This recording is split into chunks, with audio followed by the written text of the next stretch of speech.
কিরগিজস্তানে বাংলাদেশি শিক্ষার্থীদের নির্মমভাবে পিটাচ্ছে কিরগিজ তরুণরা। সামাজিক যোগাযোগ মাধ্যমে ছড়িয়ে পড়া ভিডিওতে দেখা যায় বাংলাদেশি ছাত্রদের রুমে ঢুকে তাদেরকে মুখে লাথি দিচ্ছে, ঘুষি মারছে, সবারই নাক মুখ থেকে রক্ত ঝরছে। এমন ভয়াবহ পরিস্থিতিতে ছাত্ররা যে যেখানে পারছে লুকিয়ে থাকার চেষ্টা করছে।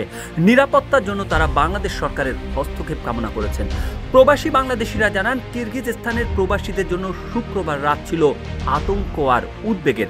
রাজধানী বিশকেকের বিভিন্ন জায়গায় অভিবাসীদের উপর হামলা চালায় স্থানীয়রা। বেপরোয়া নাগরিকদের থামাতে হিমশিম খেতে হয়েছে নিরাপত্তা বাহিনীকে।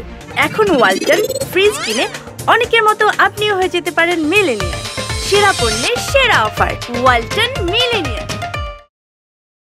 বিদেশি শিক্ষার্থীদের সঙ্গে বিতণ্ডা থেকে সূত্রপাত হলেও কিরগিজরা জাতি এবং পেশার নির্বিশেষে চড়াও হয়েছে প্রবাসীদের ওপর।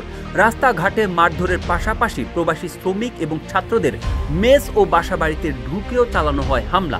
সেখানে বসবাসরত বাংলাদেশিরাও মারধরের শিকার হয়েছেন। এরই মধ্যে কিরগিজদের হামলায় রাস্তায় পড়ে থাকা রক্তাক্ত এক ছাত্রের ছবি সোশ্যাল মিডিয়া এক্সে পোস্ট করে জাবেরিয়া তারিন নামে একজন লিখেছে, He is Bangladeshi student. I feel so sorry for his family. কিরগিজস্তানের রাজধানী বিশকেকে গত কয়েকদিন ধরে উত্তেজিত স্থানীয়রা পাকিস্তান, ভারত ও বাংলাদেশের শিক্ষার্থীদের আবাসস্থল হোস্টেল লক্ষ্য করে হামলা চালাচ্ছেন। বেশ কয়েকজন বাংলাদেশি শিক্ষার্থী তাদের সাহায্যের আবেদন প্রচারের অনুরোধ করেছেন।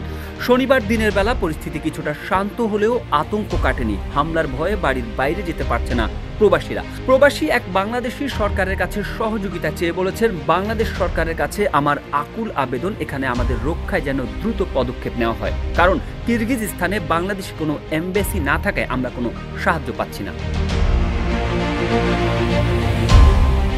শনিবার পররাষ্ট্র মন্ত্রণালয় জানায়, উজবেকিস্তানে অবস্থিত বাংলাদেশ দূতাবাস একই সঙ্গে কিরগিজস্তানের জন্য দায়িত্বপ্রাপ্ত। হামলার ঘটনার বিষয়ে দূতাবাস জানায়, কিরগিজস্তান সরকারের সঙ্গে যোগাযোগ রাখছেন তারা। আর উজবেকিস্তানে নিযুক্ত বাংলাদেশের রাষ্ট্রদূত মনিরুল ইসলাম বলেন, বাংলাদেশিদের সঙ্গে আমাদের কথা হয়েছে আর কিরগিজস্তান সরকার বলছে ঘটনা তদন্তে কমিটি করা হয়েছে, কয়েকজনকে আটকও করা হয়েছে।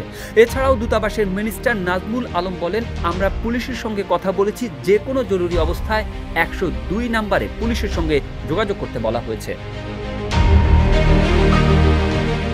টাইমস অব ইন্ডিয়ার এক প্রতিবেদনে বলা হয়, ঘটনার সূত্রপাত গত 13 মে। এদিন কিরগিজস্তানের স্থানীয় শিক্ষার্থীদের সঙ্গে সংঘর্ষ হয় মিশর ও আরবের কয়েকটি দেশের শিক্ষার্থীদের। এতে আহত হন কিরগিজস্তানের এক শিক্ষার্থী।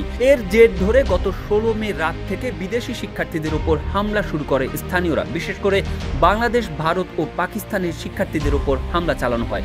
সামাজিক যোগাযোগ মাধ্যমে প্রকাশিত ভিডিওতে দেখা যায়, বিশ্ববিদ্যালয়ের আবাসিক ভবন, সড়ক সহ বিভিন্ন স্থানে বিদেশি শিক্ষার্থীদের বেধড়ক পেটানো হচ্ছে। কিরগিজস্তানে 30,000-এরও বেশি বিদেশি শিক্ষার্থী রয়েছেন। খরচ কম হওয়ায় বাংলাদেশি শিক্ষার্থীরা 2020 সালের পর থেকে কিরগিজস্তানে যাওয়া শুরু করে।